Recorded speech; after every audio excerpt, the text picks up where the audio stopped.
we're going to study the major requirements that should be met in order to prepare for the negotiations and to exercise the strategy of dealing with your partners during the negotiation process in the most efficient way. So, negotiating, that's one of the most essential business communication activities. And first I'd like to quote Charles Handy. When Charles Handy, author and business expert, was asked what skills will be needed in organizations of the future, so he emphasized the ability to ally with others and to negotiate.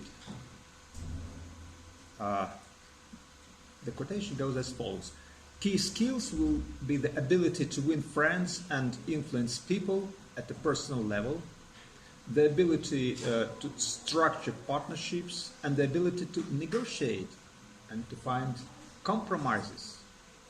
Business will be much more about finding the right people in the right places and negotiating the right deals. Charles Handy is a business expert. So, according to Richard Luke and James Patterson, negotiations are means of resolving differences between people when imposed settlements are not possible. Negotiation is a way to get one's fair share, whether it's selling a proposal to your boss, settling a labor dispute, buying real estate, or getting the new car. So they stress the importance of negotiation skills and the universal value of those skills. And I'd like also to cite Tom Gosling. He, first of all, defines negotiation as a process of exchange which basically serves the purpose such as just resolving conflicts or differences between people and reaching a mutually beneficial agreement. How do we resolve conflicts? We learn to share, to compromise, to suspend fulfillment of our needs, and we often turn to reason as a method to resolve differences. And in some instances, we depend on the skills of others to help us resolve conflict. And when we lack the skills, or the parties involved can resolve the conflict, we engage others to explore the issue and reach agreement. So these methods that could be used efficiently in order to resolve conflict or differences between people are as follows: mediation, arbitration, or litigation. So, by the definition, negotiation is a process of exchange to resolve conflict or differences between people and reach a mutually beneficial agreement. Let's use it as a basic definition because it seems quite simple and it fits the purposes of the further explication of the concept of negotiation, and specifically I'd like to emphasize the operational and strategic aspects of negotiation process. So why is negotiation the preferred method of resolving differences between people? That's the question. What are the advantages of using specifically this form of communication? First, it enables to maintain control of the process. Both parties can maintain control of the process. And second, if done well, the negotiation can strengthen the relationship between the parties and lead to a deeper understanding and respect. Because anyway, when we negotiate, we are involved in direction and dialogue. And dialogue between parties enables them to find a solution with maximum advantages to both. And by negotiation, mutual interests are met and the most satisfactory solution is achieved.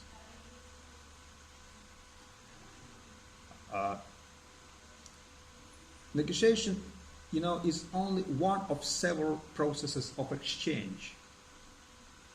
It's a process of exchange to resolve conflict, but it is only one of several processes of exchange. For example, consider hierarchy of the exchange processes based on level of power.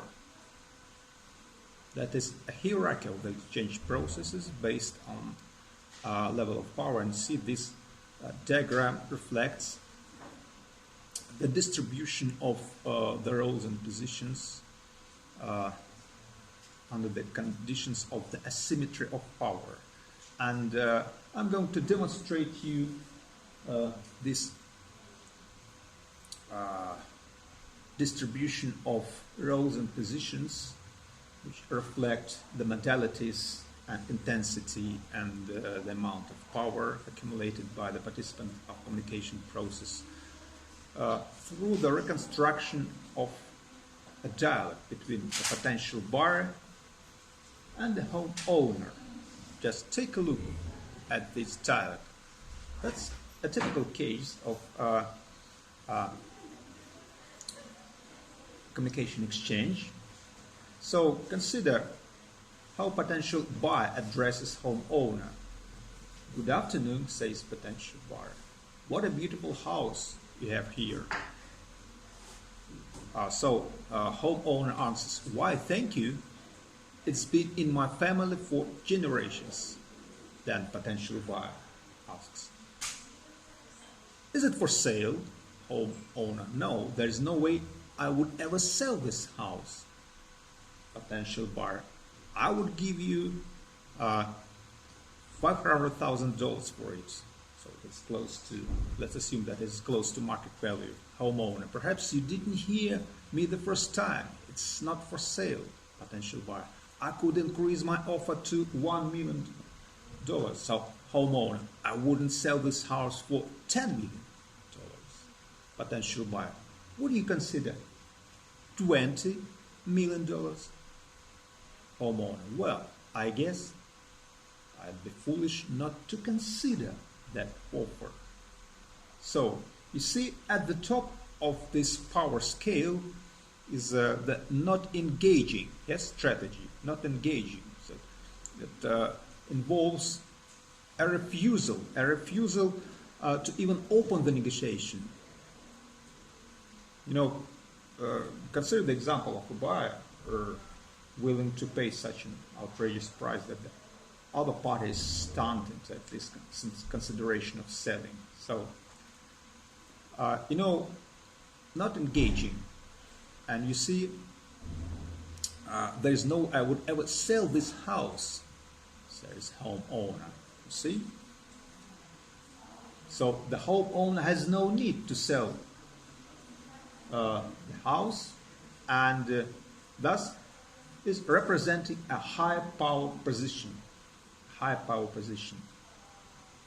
So the initial strategy of not engaging may be overcome by an overwhelming offer from the other side.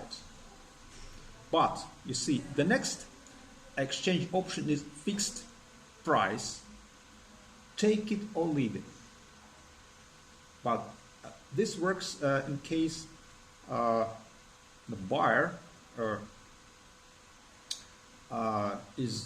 the seller is in a favorable position. The price is established and customers are faced with the decision of whether to buy or not.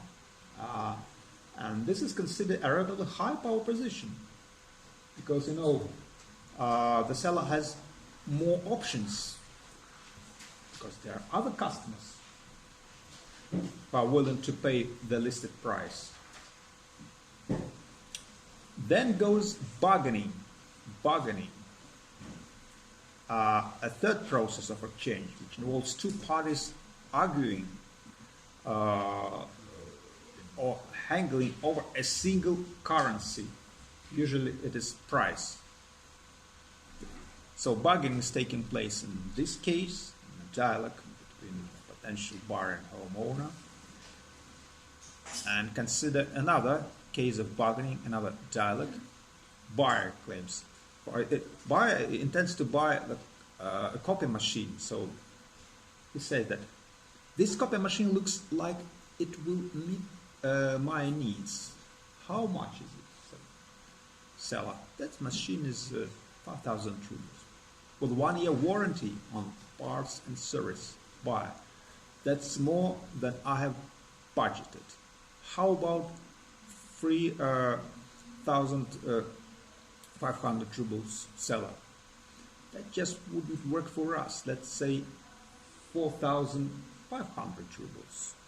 How about we split the difference? 4,000 rubles. And seller is done. That's a typical way of bargaining. What is the real distinction between bargaining and negotiating? What marks the difference between bargaining and negotiating? The answer is that in case of negotiations, we use alternative currencies.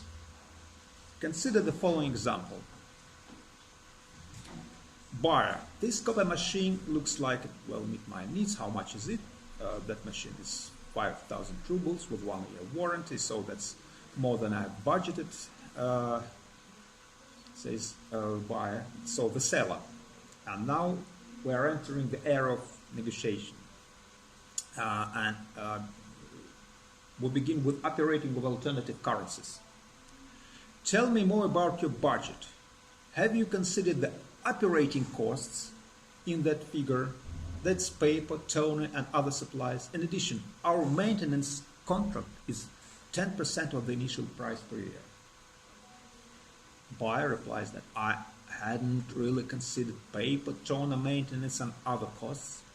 What can you do for me on that? How about if I offer you, says the seller, a 2-year warranty? That's another currency, yeah? And free toner for a year. That's not only price but also the warranty, supplies.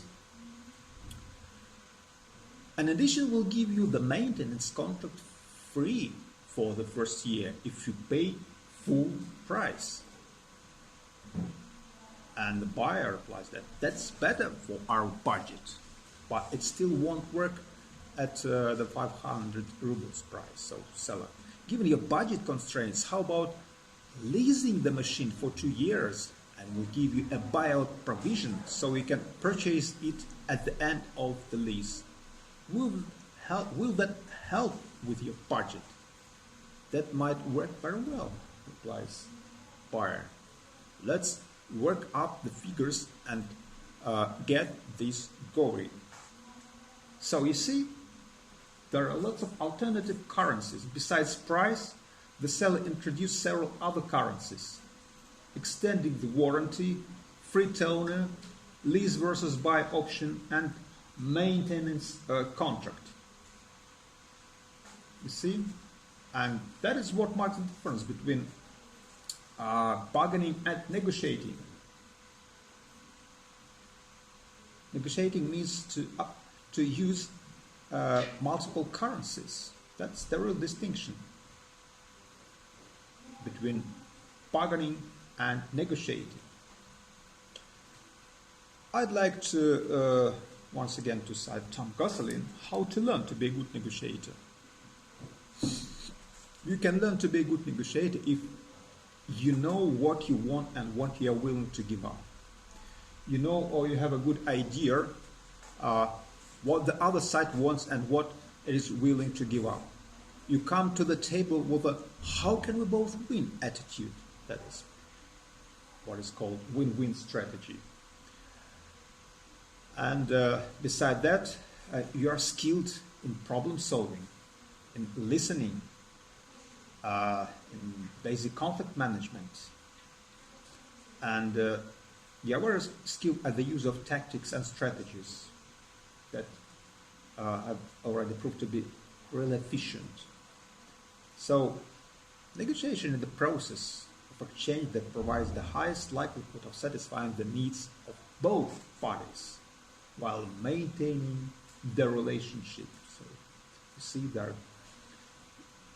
two accents. The first one is just on satisfying the needs of both parties,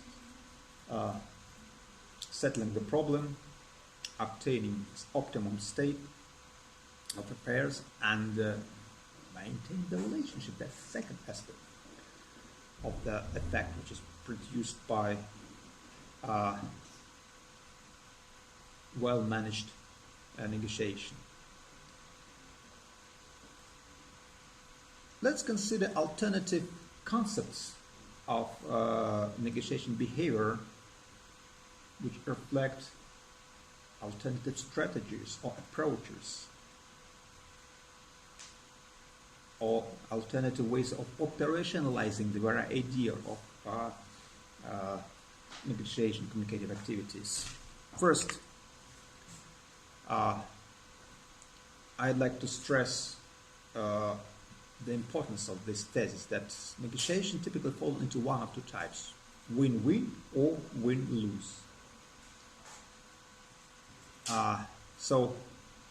And first we'll consider this first type of negotiation behavior, which is displayed in a set of activities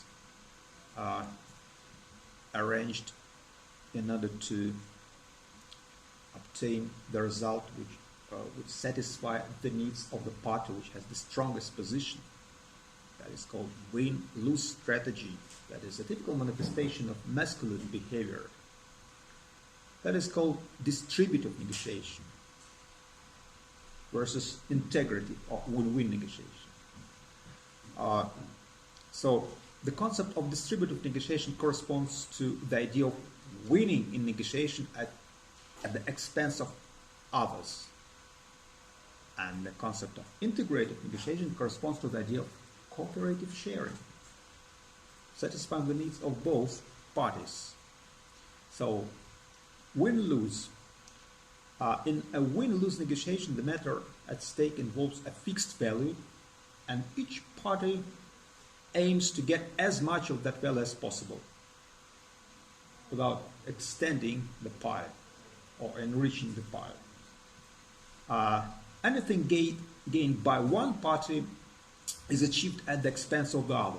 That is called a win-lose approach, a win-lose situation. It is also can be labeled as a zero-sum game.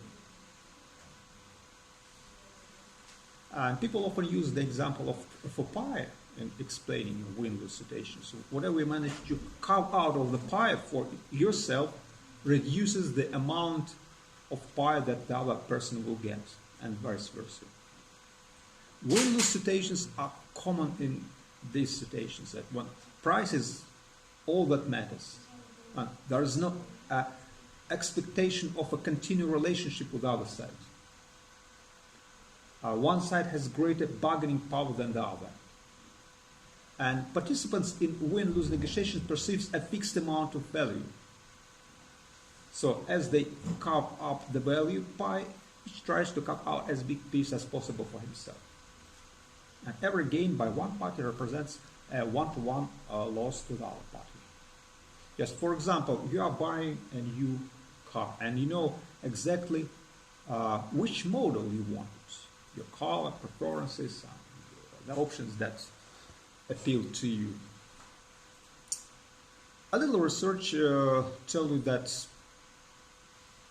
price the different dealers were asking for that model, and you are aware of those differences in how they price that model. And when the objective of the negotiation is a commodity-like product, such as a particular car model, price is generally the main issue. So your relationship with the car salesperson and the dealer didn't matter either. And it is clear to you that the salesperson and his boss trying to get as much out of the deal as possible. And you are not planning to do business with those people again. So your job is to come away with the greatest possible value, and that is a win-lose proposition. And the salesperson is trying to do the same. That's why both of the parties are inclined to use this strategy, win-lose strategy.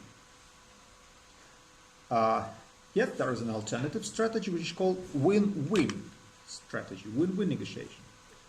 Win-win negotiation falls under the category of integrated negotiation, which involves cooperative sharing. In case of win-win negotiations, the negotiators are enlarging the pie.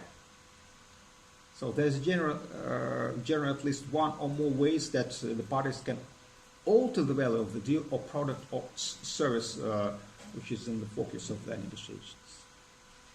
So in these situations, you see, price is only one of several issues that matter, and the other issues may be that of the quality of the product or service, the importance of one's relationship with the other party, the reliability of the other party.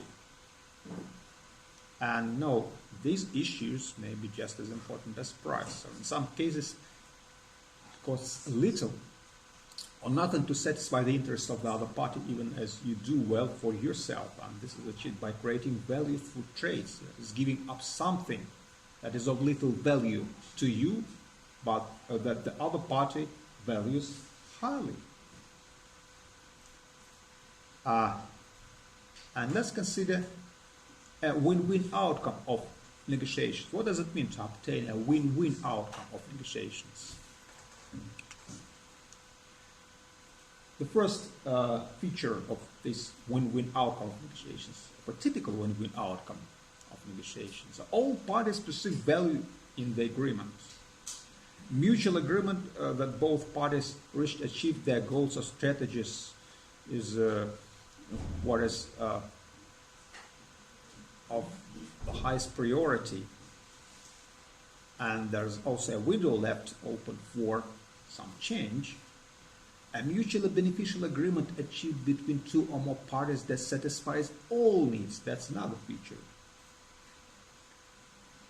And also a win-win outcome of negotiations is obtained when parties are satisfied and objectives have been met such that all sides feel the agreement are fair, and another party feels they have lost all that the other party has lost.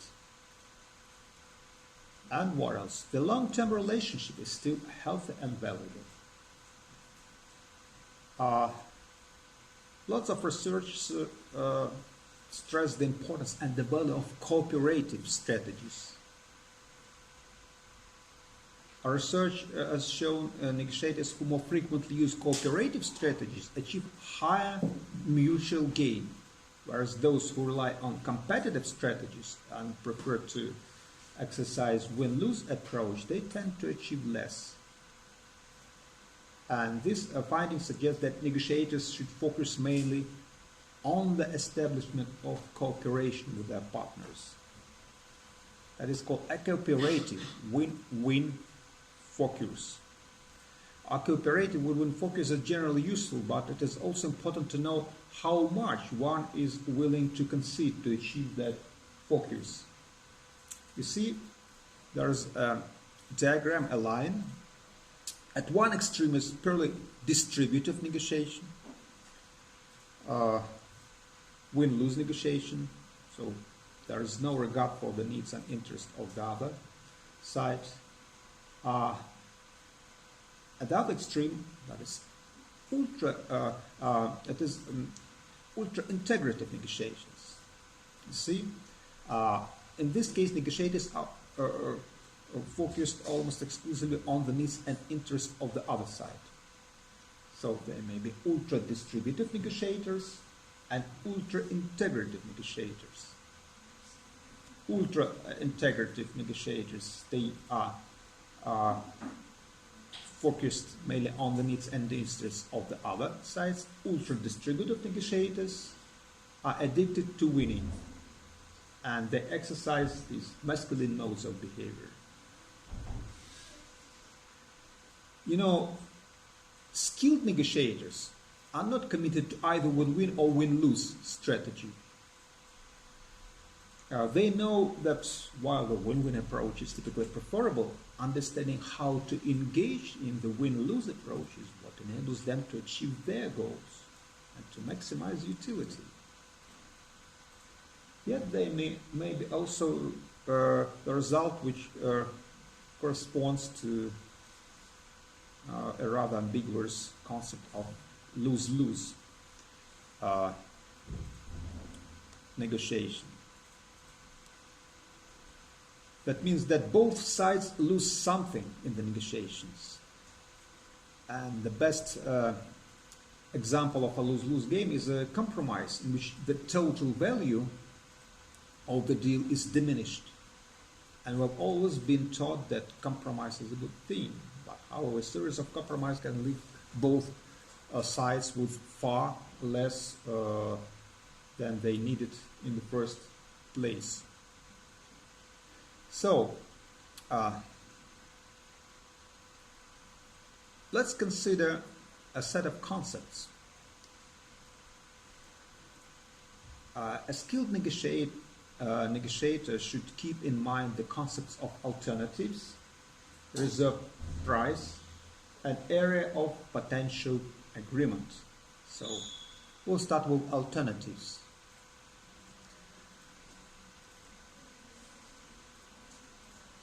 Special concept, best alternative to a negotiated agreement. But a negotiator should have one or more practical alternatives to the deal currently on the table. Roger Fisher and William Ury introduced the concept of best alternative to a negotiated agreement in their popular book Getting to Yes. I recommend it to work through this book. A classical book on negotiation strategy, but specifically it is oriented at demonstrating the efficiency and the advantages of win-win strategy. Anyway, alternatives make it possible for a negotiator to say, if this negotiation fails to produce what I need, I can always do. Consider the following case. That's an example. Helen is a manager.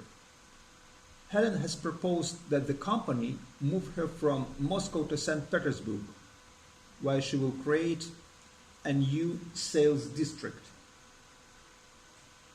And she posed herself as a potential manager. So once there, she will recruit an original sales force, develop a new customer base for the company, and decide that, of course, she intends to identify potential sales targets. So a part of her proposal, the company will pay for Helen's move, name her manager of its Northwestern sales district, and provide a salary and incentives commensurate with her larger responsibilities. And Helen knows the tough negotiations lie ahead. Because, opening a new operation in a new district or in a new city in St.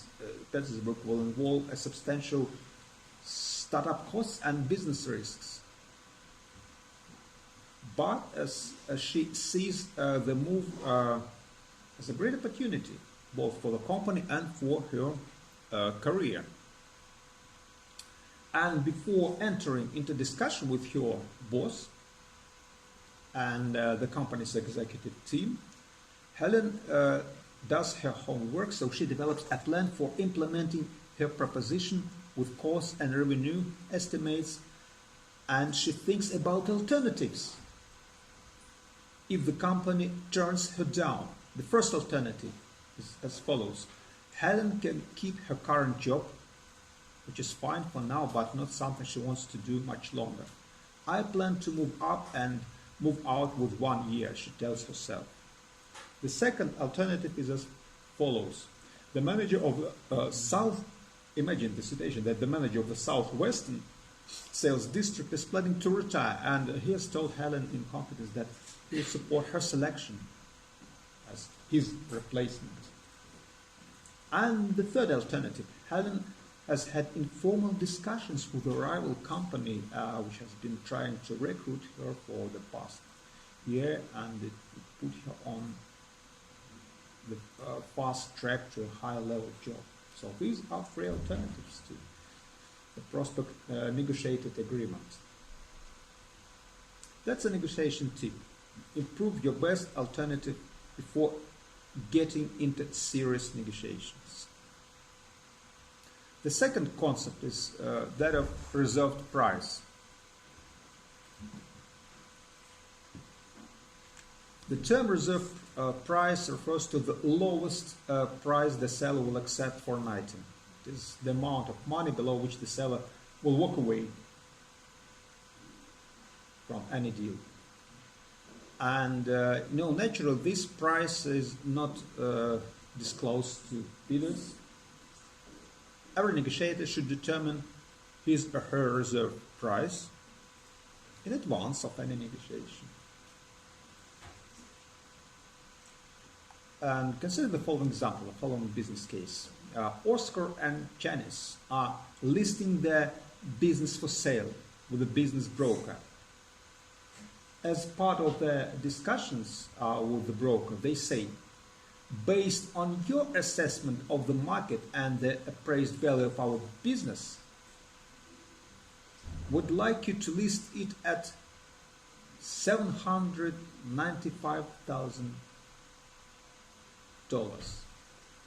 However, just between you and us, I will entertain offers down to $725,000. That's our reserve price. We are unwilling to sell below that amount. But the wise negotiator determines reserve price only after careful thought, and sellers are the only ones who should know their reserve price. Buyers should also have one in mind as they enter negotiation. And the negotiation tip for you: try to learn the other side's reserve price without revealing your own. Keep it in secret. Keep it in mind and keep it secret. The third concept is that of area of agreement. The area of agreement of the price range within which a deal is possible that will satisfy both parties. Both parties. So we may return to the previous case of business partners, Oscar and Janice, who are listing their business for sale with a business broker. As sellers, their reserve price is, as I've just told you, $725. Any offer less than that will make them walk away.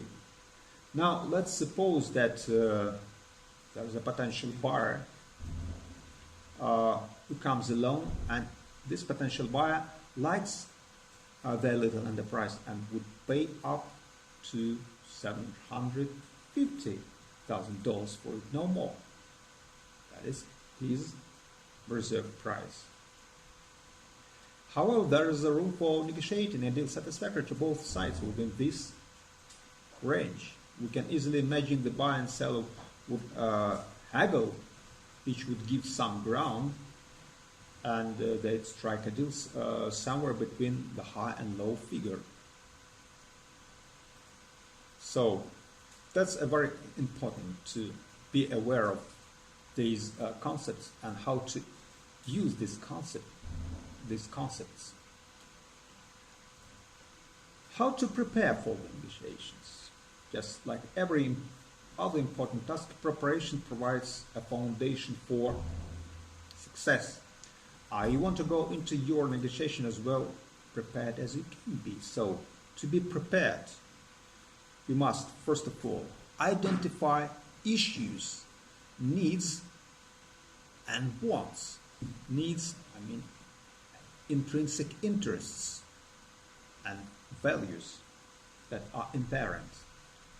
Set objectives and determine your positions. Identify your currencies, alternative currencies. Be ready to use alternative currencies in order to extend, to enrich the pie. Develop a mental picture of an ideal agreement, a model of an ideal agreement. Determine your alternatives to a deal. Specifically identify your best alternative to a negotiated agreement, and determine your reserve price. And try to do the same for the other side. And improve your negotiation position if it is possible. So first, you should identify issues, needs, or interests and wants. Issues and interests. If you understand issues and interests very well and prioritize them in order of importance, you'll be in a much better position to go straight with the other side. And you should make this fundamental distinction between needs and wants. You may compromise on your wants, but not on your needs. But many people fail to distinguish between wants and needs. Wants correspond to the positions both sides take in the conflict, for instance, and needs correspond to their respective underlying intrinsic interests. And there is a direct relationship between the issues, the subjects or topics about which the conflict exists, and wants and needs in negotiation. Negotiators express different wants depending on their perspective on the issue. And only when the parties go beyond position arguments can they discover the underlying needs and interests that motivate them to put forward this position. Just consider how we can distinguish between wants and needs in sales situation. A common sales negotiation issue is price. Buyer and seller want different things. Yeah? The seller may want a price or rate increase, while the buyer may want a decrease or for the price to remain constant. The underlying interests are the relevant needs of both sides. For the seller, the need may be to increase total revenue, while the buyer's need may be to stay within budget guidelines or reduce costs. So the question is, can both parties' needs be satisfied? Of course, they can be satisfied. If the parties explore beneath the surface, they can reach an agreement by working through alternatives. For instance, the seller gets additional revenue if the buyer commits to more volume through a longer contract, and the buyer gets to keep the price already budgeted. Or let's consider an alternative case, how to distinguish between wants and needs in management situations. Because managers and organizations often have a want that they believe is the best and the only way to solve a problem. And take, for instance, the manager whose department is expanding its service offerings to other departments within the company. And so she wants 2 new staff people to handle the extra workload. And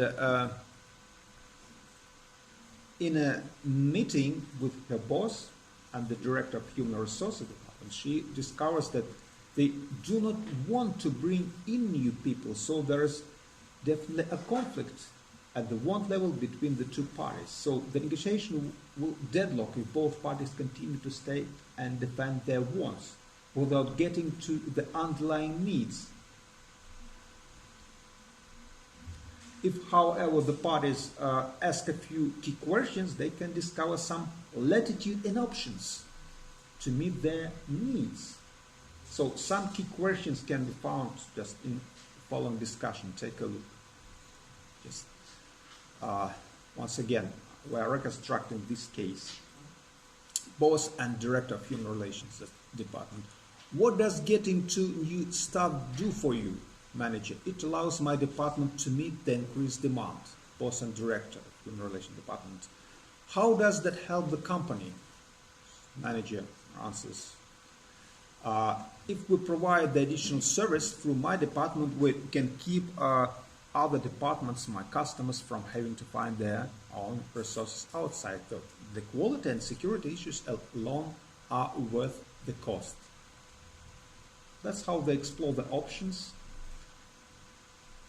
and that's how they uncover their real needs or interests underlying their positions. And this would enable them to reach an agreement beneficial to both of the parties. And I'd like to put forward at least 4 theses. First, that identifying and satisfying the underlying needs or interests of all parties represents the essence, the very essence of the negotiation. Wants refers to express desires and oppositions each side takes in the conflict. Needs refers to their respective underlying intrinsic interests that stay inherent. If you must compromise in your wants, but not on your needs. Next, set your objectives. Ask yourself 2 questions. What are you trying to accomplish in this negotiation? What are the other party is trying to accomplish? So, what are your partners trying to accomplish? Answering these questions leads you to 2 types of negotiation objectives. Business or substantive objectives, for instance, to increase revenue, to gain market share, to reduce costs, to acquire a key customer, to get resources from another department, to buy something, to get a fair property settlement, for instance, or personal objectives, such as enhancing your reputation within your professional community or within the industry, maintain a strong relationship with the other party, look good to management, increase the individual's power in future negotiations. And it will be better to create a kind of needs objectives matrix. Matrix that helps to separate the business from the personal needs and the negotiation. So, to create a matrix, list as many needs as you can think of for your side. Then list what you think the needs of the party side or the other side will be. Then circle those that are most critical for you. Then do the same for the other side. Some negotiators have a hard time distinguishing between business and personal needs, and to test which need is involved, ask this question. If I substitute another person in the negotiation, will the need still exist? And if the answer is yes, it's a business substantive need rather than a personal need. So skillful negotiators will focus on both types of objectives, personal and substantive for business. And they ask a series of questions to uncover those needs. So the further stage of getting prepared for negotiations, the stage at which you should determine your position and try to also to determine the position of the other side. Anyway, the position of the other side will be stated clear to you. So, for specific negotiation needs and objectives tend to remain relatively constant. For example, if my objective is to increase market share or sales volume, this will eventually serve as the anchor or focal point for the rest of my plan. Setting objectives ensure that you have other alternatives to getting your needs met, and these objectives wouldn't change if you move to a negotiation with another party. A position, by contrast, represents one way to accomplish objectives or satisfy needs. Granted, there are probably preferred positions. The truth is that successful negotiators tend to be more creative and flexible about the positions they take. They can change their position, they can somehow vary their position. Still, their interests remain the same, and they are invariant, as well as values, of course. But in order to be flexible, you should use different currencies. But first, you have to identify different currencies. Carl and Steve Albrecht, in their book Added Value Negotiating, suggest 4 questions to identify opportunities to add to the total value of the deal. What are the elements of value in the deal, both tangible and intangible? Or what are the currencies that can be used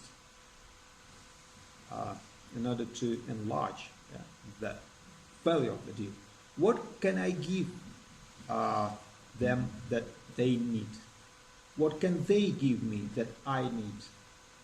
How can we both add value to the deal? How can we enlarge the pie?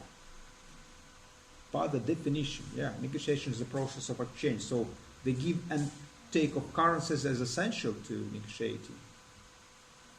And after the underlying needs or interests of both parties have been identified, the next step is to search for and exchange currency that will satisfy those needs.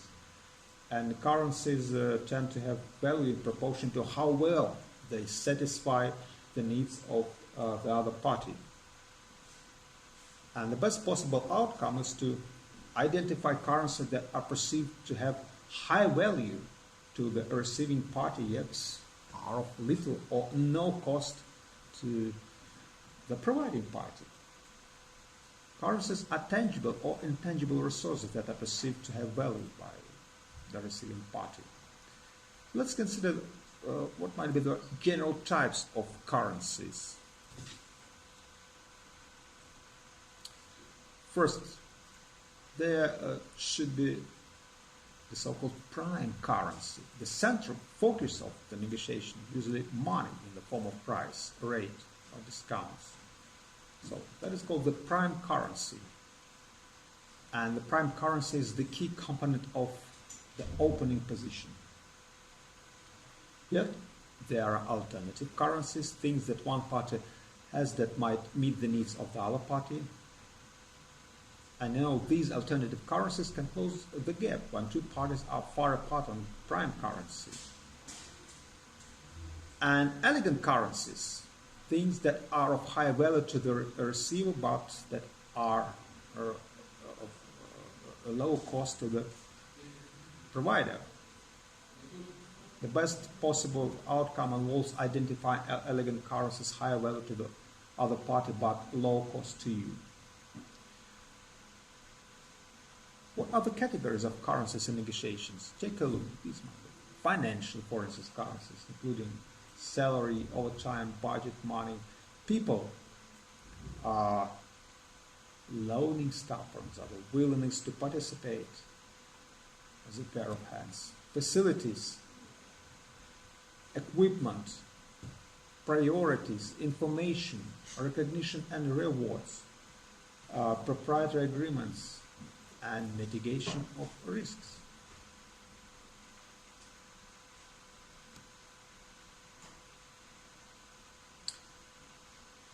And that's very essential to use these alternative types of currencies in order to obtain the optimum result.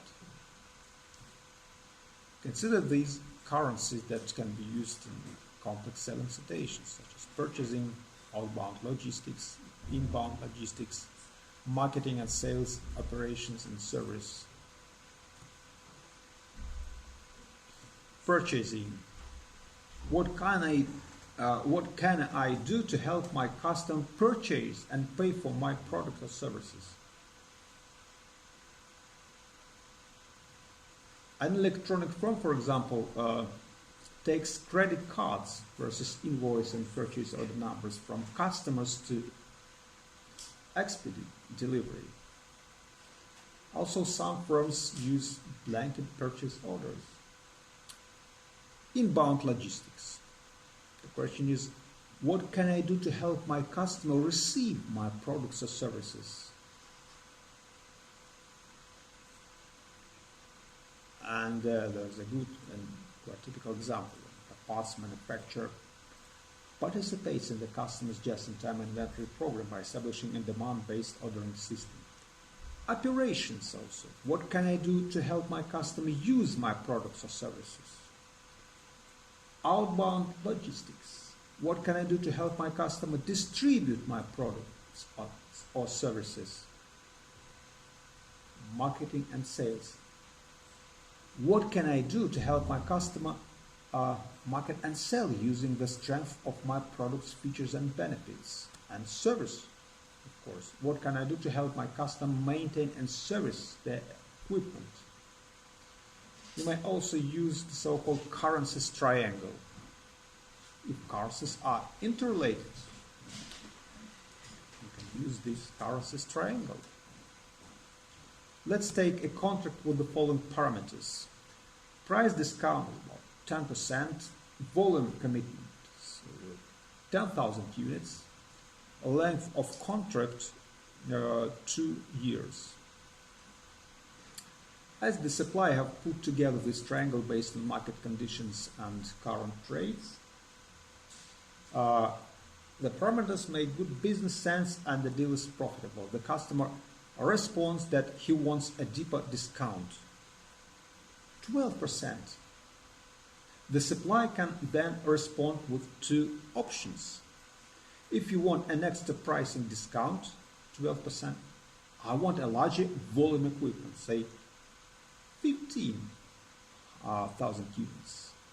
If you want an extra pricing discount, 12%, I want a longer contract, say not 2 but 3 years.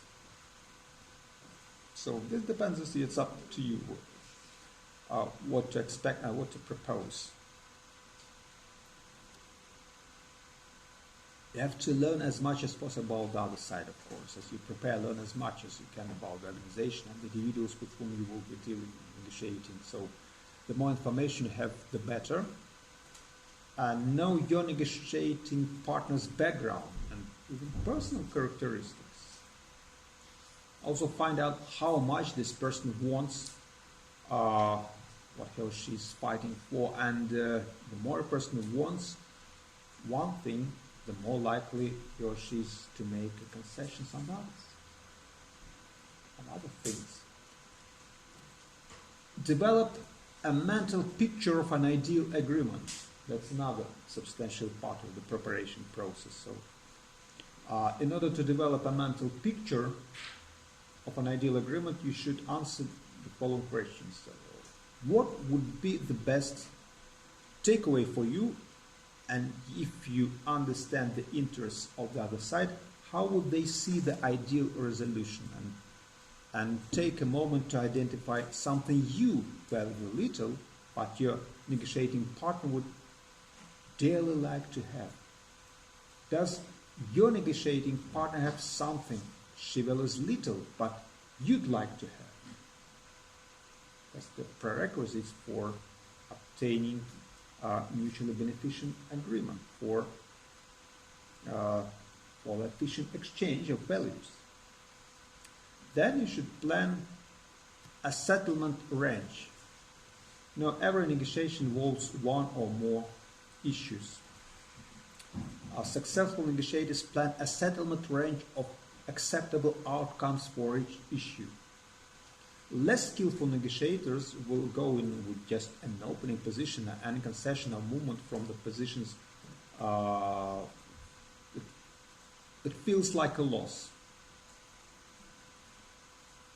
Developing a settlement range is the best insurance against this feeling.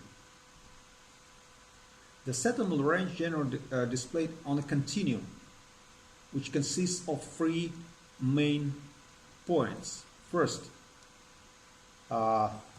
is desired settlement point. It represents the point on the scale where you believe a fair deal can be executed. So ask yourself, realistically, where are we likely to settle?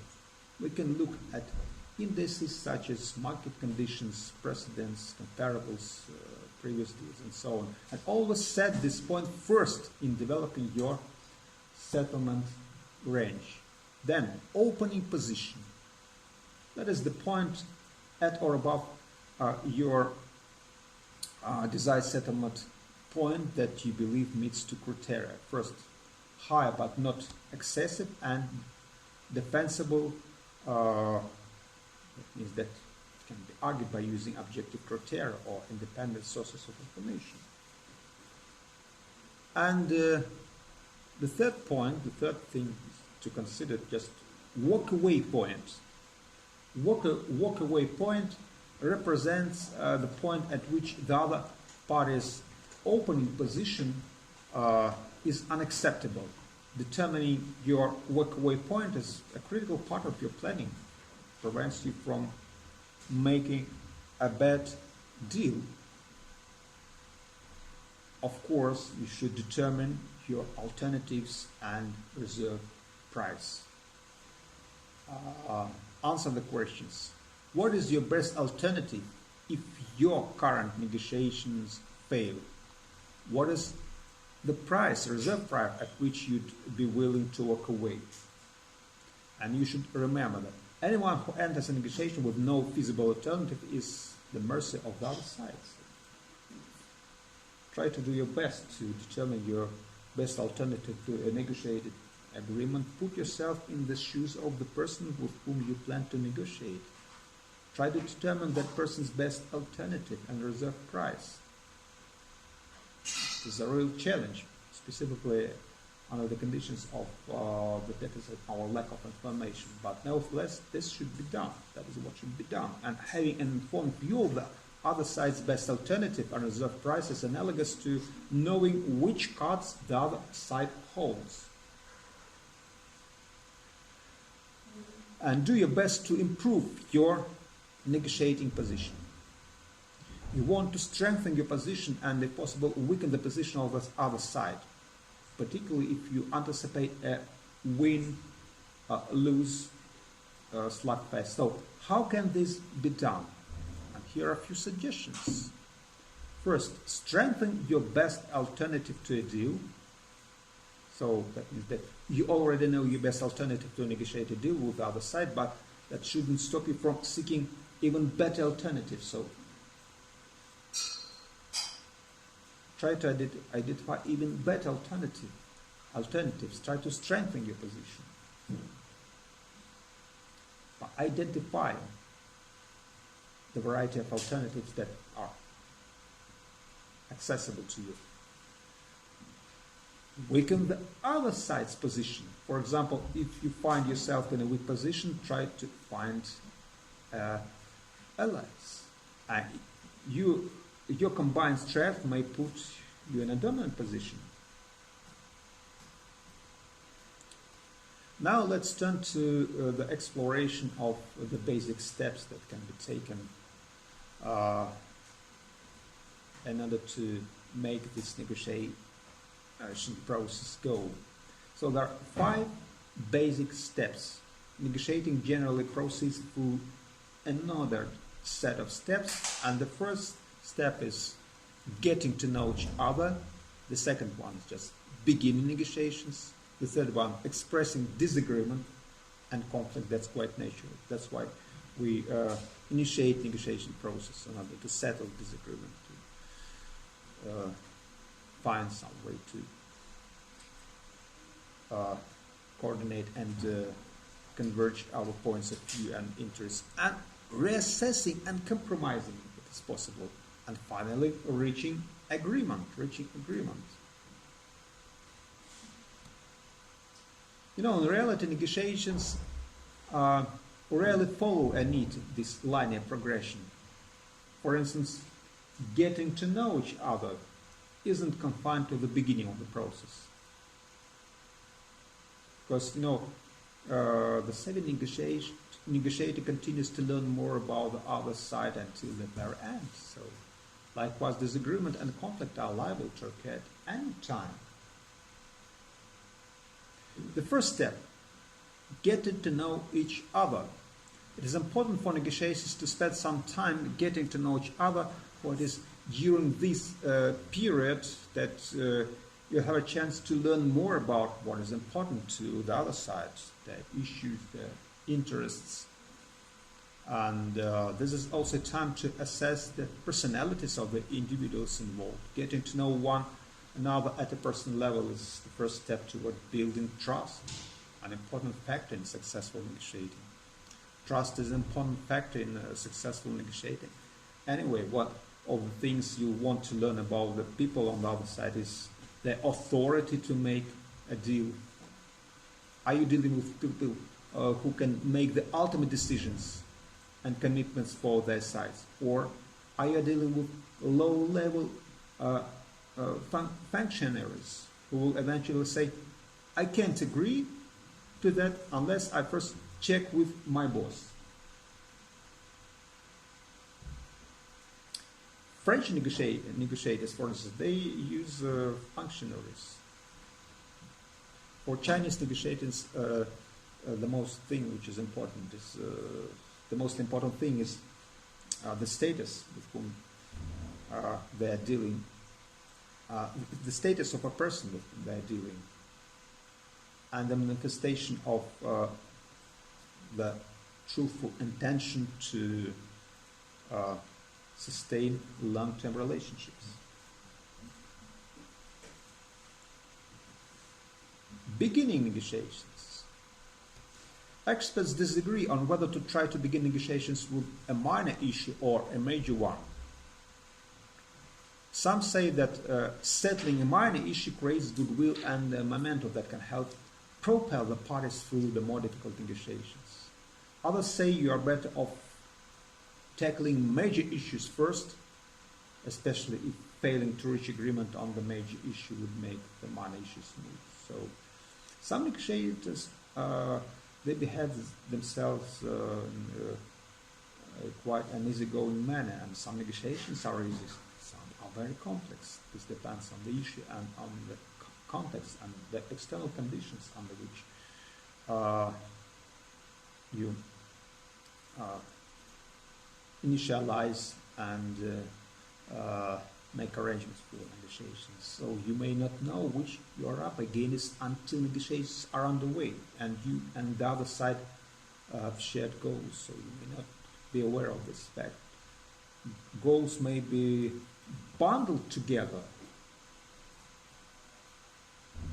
For instance, you can act in the following ways. You can make the following proposal.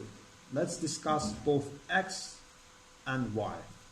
Or you may discuss items separately. Let's have separate negotiations for X and Y.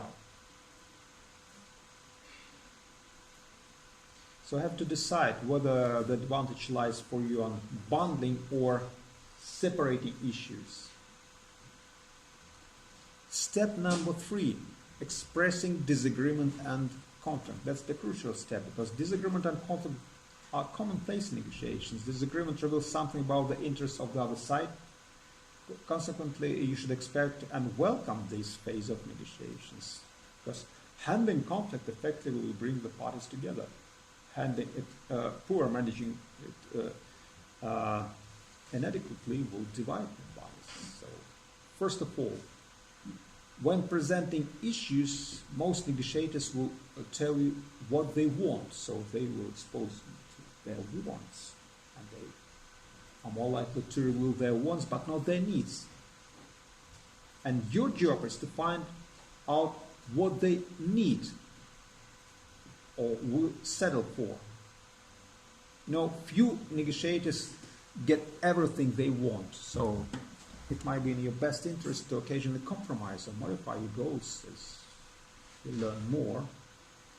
And it's best to remain flexible throughout the negotiation process, operating with different currencies and even being ready to compromise if it is purposeful and will bring you advantage or will help you to resolve the controversial issues. So don't view conflict as a test of power, but try to treat conflict as a chance to find out what people really need. Step number 4, reassessing and compromising. At some point in difficult negotiations, one party may signal its willingness to compromise. So if you hear statements that begin with suppose that or what if, how would you feel about so? So you should listen closely, because the other side may be hinting at a more closer to your position. So don't try to pin the other side down quickly, because this could cause him or her to withdraw. Instead, play along, say, well, there are several possibilities, and let's try to explore those possibilities. And when responding to the statements of goals, positions, and offers, it's a good idea to use the tactics and such as the tactics of the reflective listening. The reflective listening technique or reflective listening is the most advanced form of active listening. Reflective listening, what does it mean to exercise reflective listening? What does it mean to use this reflective listening techniques? That means, first of all, to engage actively in the conversation. Yeah, this calls for reducing or eliminating distractions of any kind to allow for paying full attention to the conversation. Then, to show genuine empathy with the speaker's point of view. This doesn't mean that you totally agree with the speaker. That means that you demonstrate your ability to view things from your interlocutor's perspective. Mirroring moods of the speaker is also essential, just reflecting the emotional state with words and nonverbal communication. And summarizing what the speaker said using the listener's own words. This is different than paraphrasing, where words and phrases are moved around and replaced to mirror what the speaker said. Because the reflective listener recaps the message in his own words. Now, a few words about concessions. Key considerations in making concessions. You should remember that every behavior communicates, and this is especially true with concessions, because concessions are essential to negotiating, so there are some key considerations in planning for and in making concessions. First, you should ask the following questions. What will the other party infer from my concession? Will they perceive me as giving in or rolling over? Will they infer that I asked for too much, in my opinion, in my opening position, and therefore might be willing to make an early concession just to keep them at the table? When should I make a concession? If I am the first to make a move, will they assume I am more flexible and don't make a concession until both opening positions are out? Because the other party may try to get you to make another concession by responding harshly to your opening, with a statement like, "You've got to be kidding, it's just not acceptable." So instead of conceding, you may just simply ask, what is your position? How much or what size of concession should I make? That's another question that should be answered. So that actually depends on your planning. You might start with a small concession and see if the other party makes a move. Just imagine the signal sent when you make an initial large concession. And the other party might believe your opening was far too high and continue to move for more concessions.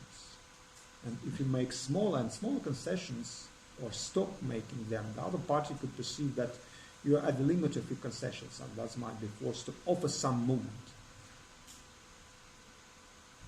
Another question that is relevant to the context of making concession: what is the cost-value ratio of the concession? What will this concession cost me versus the perceived value to the other party? Now, a common mistake of Salesperson, the common mistake a salesperson make negotiating involves not knowing the true street value of what they're offering. So ask yourself the question, what would it cost them, other side, yeah, to purchase this separately or from another supplier?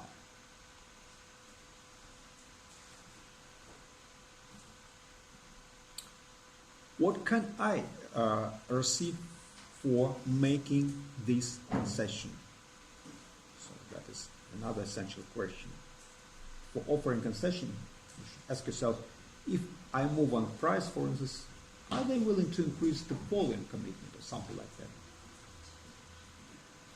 And the fifth stage, or the fifth step that should be taken in this process, reaching agreement. At this stage, you settle on an agreement. And ideally, this should be done in writing. So the contract should be fixed in this written form. This gives you tremendous power.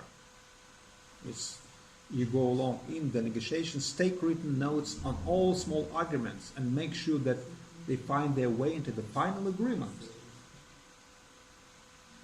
For instance, so if I agree to buy the house, you will repair the backyard fence and remove the oil tank from the cellar before the closing. Is that right?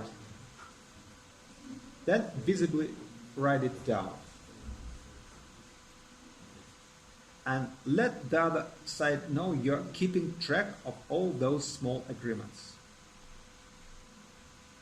Micro agreements. So you can even provide copies of all the small agreements you both have made during negotiations. And make sure you have an agreement that gives everyone an incentive to comply with its terms. There should be negative consequences for non-compliance. For example, a financial penalty for not delivering materials on time. So, document the agreement and obtain sign-offs by decision makers.